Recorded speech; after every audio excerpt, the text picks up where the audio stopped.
My people, in this life, there are neighbors. And then there are those special neighbors sent by God strictly to test your patience.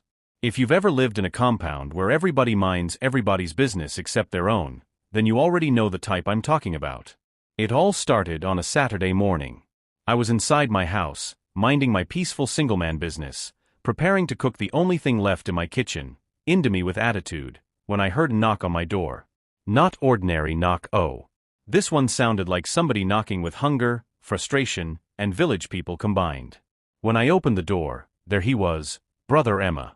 A man who borrows everything: salt, matches, data, charger, slippers, even the aroma of your food if he can catch it when you open the pot. And today, he stood there with the confidence of somebody who has never been embarrassed in his life. "My brother," he said, smiling, "a beg, fit you borrow me your gas? My own just finish." Gas. Borrow. I looked at him. I said, "Oga Emma, how you on borrow gas? You want me to hold the flame while you cook?" But Brother Emma just smiled again, the kind of smile that tells you he is not hearing any grammar you're speaking. Out of pity and small foolishness, I gave him the gas. That is where my problem started. 5 minutes later, I began to smell something. Not trouble. Food. I sniffed again. Fried stew. Goat meat. Plantain. Jollof rice. Everything that my bank account had been warning me to stay away from. I went to the window and peeped. Ladies and gentlemen, what I saw nearly made me check if I was in the right compound. Brother Emma, the man that said his gas had just finished, was outside cooking like a wedding caterer. Children gathered. Aunties brought plates.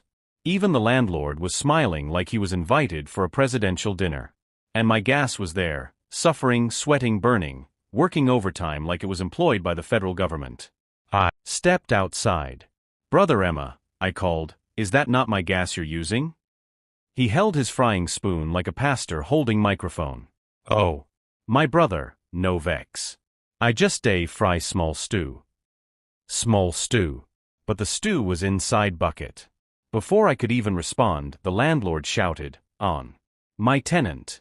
Come and take food. This your stew sweet." My stew? Me that did not even taste salt to confirm anything? I stood there watching my gas cook for the entire compound while my stomach was playing drums inside me. Even the newborn baby in the compound received takeaway. Fast forward to later in the day when the food festival finally ended, and my gas was almost empty like Nigeria's treasury. Brother Emma walked up to me, wiping his mouth like a man who just finished an official assignment for the nation. "My brother," he said, "a beg I want ask something." I didn't even let him finish. "No. Whatever it is, the answer is no." "But as usual," he continued, "a beg fit you borrow me 2K? I swear I go return 'em next week." I looked at him. This man used my gas, fed the compound, finished my gas, and now wanted to borrow money on top? I told him straight, "Brother Emma, the only thing I can borrow you now is space. Please shift." The next morning, around 5:30 a.m., something happened that restored my faith in karma. We heard shouting. "Emma! Emma!" The gas don't explode. People rushed outside.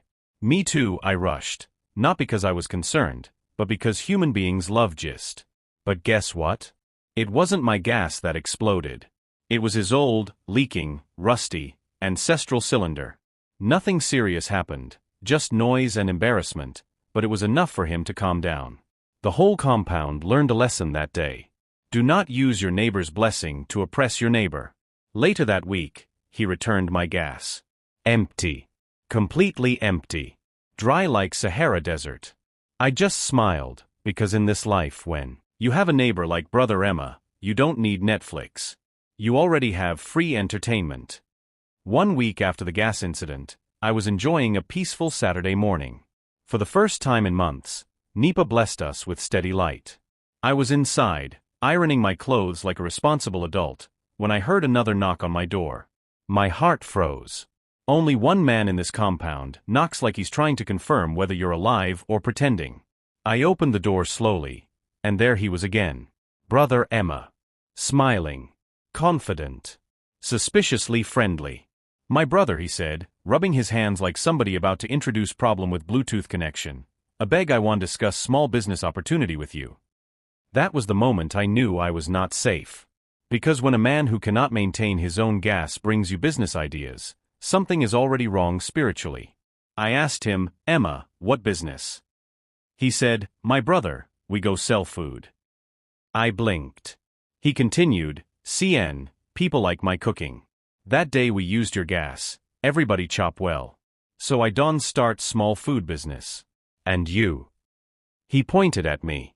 You are my business partner. Partner? Me? Somebody that didn't even smell the food? I said, Emma, how am I your partner? He smiled proudly. Because I used your gas to start the business. So technically, you are the investor. My people. Investor. Investor in what exactly? Gas-powered charity foundation? Before I could protest, he pulled out a flyer. A printed flyer. With colors. And bold letters. Ladies and gentlemen, right there on my own compound balcony, I saw my name written in front of a business I did not know existed. Emma and Partners Kitchen, authentic home meals. Powered by Turkuma. Powered by who? I nearly fainted. I said, Emma, why is my name on this thing? He said, but you know the one-way supply the gas. Without gas, no food. Without food, no business. Without business, no destiny. My brother, you are destiny helper. Destiny helper? Me? Before I could even shout, some of the compound children ran by shouting, Uncle Turkuma, please we want to buy rice from your restaurant. My restaurant? The confusion was now international. I told Emma to remove my name immediately, but he refused. He said, Customer way see powered by Turkuma, go trust us more. I asked him why. He said, because you look responsible. It pained me that the only time anybody ever called me responsible was in a scam business I did not approve. Anyway, that afternoon, trouble finally came in full. The landlord called an emergency compound meeting.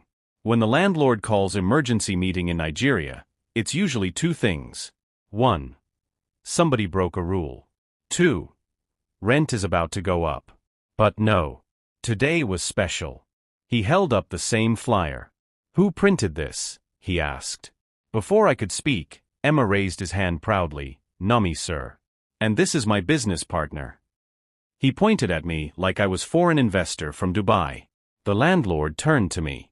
So you people have turned my compound into Jumia food? I said, sir, I am not a partner. My name was used. Emma whispered loudly, Investor Donde fear responsibility. The landlord sighed and said we must shut the business down. But Emma protested. He said he had already taken orders from construction workers across the road. Orders? From who? For what food? With which ingredients? But my people, what happened next surprised everybody. Right there in the middle of the meeting, 3 Okada riders entered the compound. Where be Emma and Partners Kitchen? One of them asked. The landlord pointed at Emma. Emma pointed at me. I pointed at heaven. The riders said they came to pick up food orders because customers were waiting at the junction. Food that did not exist. Ladies and gentlemen, chaos began. Emma rushed into his room, came out with a pot. Not stew, not soup, just hot water. He told the riders, beg tell them the food is still steaming. Steaming water. At that point, the landlord chased the riders out, banned Emma from doing business in the compound, and warned him never to involve my name again. That evening, Emma came to knock on my door again. I didn't open. I stayed silent like a goat hiding from Christmas.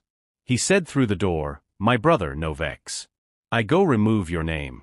But beg, if you get small rice and Maggie, make we re-strategize. I didn't answer. Because I knew if I opened that door, he might borrow my future. And I'm not ready for that yet.